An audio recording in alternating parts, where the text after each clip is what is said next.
Hello everybody, welcome back to my channel. Today I am actually going to be reviewing a drugstore palette. This is the Rimmel Magnifies the Spice edition. This, I guess, is a dupe for the Urban Decay Naked Heat. So we're going to be talking about this. I'm just going to give you a little mini review and yeah, we're going to get into it. So before we get started, please make sure and hit that subscribe button down below. If you are already subscribed, thank you for coming back. I appreciate you being here. Make sure your notification bell is turned on so you get alerted when I post new videos. And we're just going to jump into the... Okay, so I had trouble tracking this down because the Walmart near me doesn't have Rimmel products like they're supposed to, and I found this at Walgreens. This is supposed to be a dupe for the Urban Decay Naked Heat palette. Now it's not exact, but you can get a very similar look, I would think.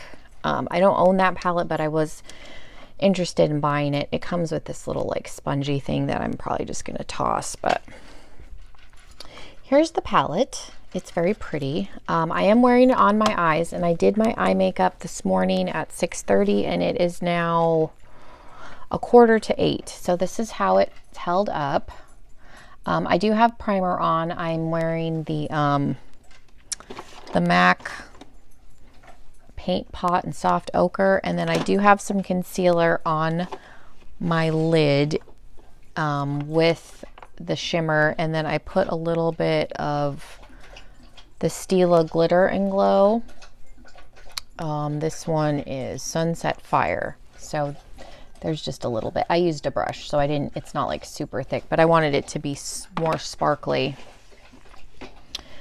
than it already was. And I apologize if you can hear my dog. She's being super loud.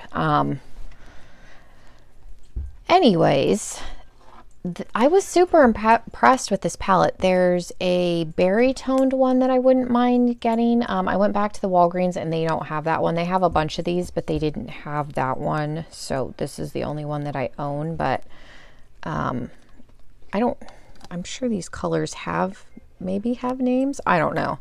But I used this tan shade.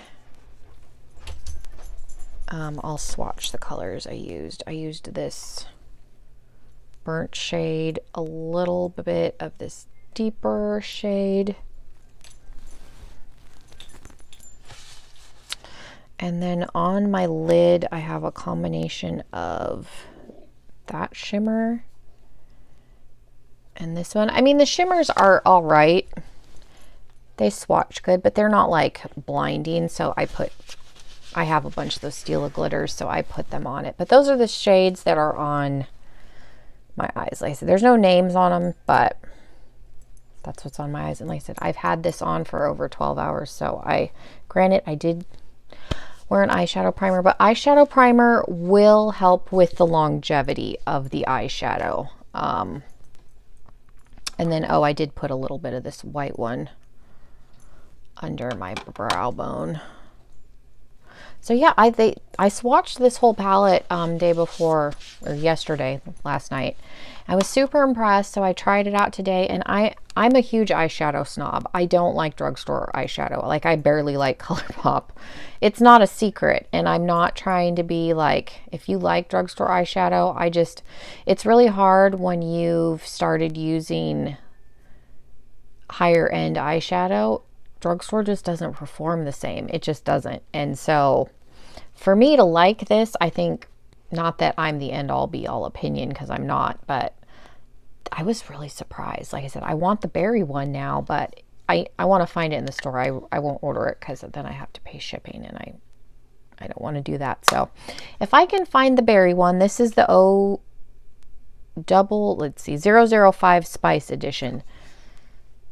And now I don't need to buy the Naked Heat, I don't feel like, because I can get like a very similar look. Like, it's like the Naked Cherry. You're not going to be able, it's not a super versatile palette. You're not going to get a ton of different looks, because like this shimmer and this, like these three shimmers look very similar swatched. So like on the eye, you can't tell much difference. I mean, and there's not a super deep shade, but it's pretty. And like I said, now I don't, this was an $8 palette, and now I don't have to buy the Naked Heat because this, I think, suffices. So yeah, I was super impressed. So let me know if you've tried any other of these Rimmel palettes. I said I want the berry toned one. They didn't have it, so I couldn't get it, but I would love to get my hands on it because I'm super impressed with the quality of this. So yeah, I just thought I would share that with you because I finally found a drugstore eyeshadow palette that I really like. And also let me know some drugstore palettes that you like down below. Like I have that JCat one that I tried in a video, but I like this one, performed better than that. I didn't have to build this up. Like these mattes, I mean, you can see we're super pigmented from the get-go, so that was really nice. The JCat one, it took some blending to get it built up, which doesn't make it bad, but this was far superior to that one. So yeah, it was $7.99. Super impressed. Yeah, let me know some other good drugstore palettes, and keep in mind when you give me recommendations that I am an eyeshadow snob and I'm very picky. And I don't mean that to be rude or disrespectful. I'm just, like I said, I've used pretty pigmented eyeshadow palettes and it's hard to go backwards. So that's where I'm at. But yeah, leave me comments. Let me know some other ones because I am trying to expand my drugstore collection. So if you have any recommendations, leave me those comments down below and I will check them out. Thank you guys so much for watching. Again, please make sure you are subscribed before you leave, and hopefully you have a wonderful rest of your day, and hopefully I'll see you in my next video. Bye everybody.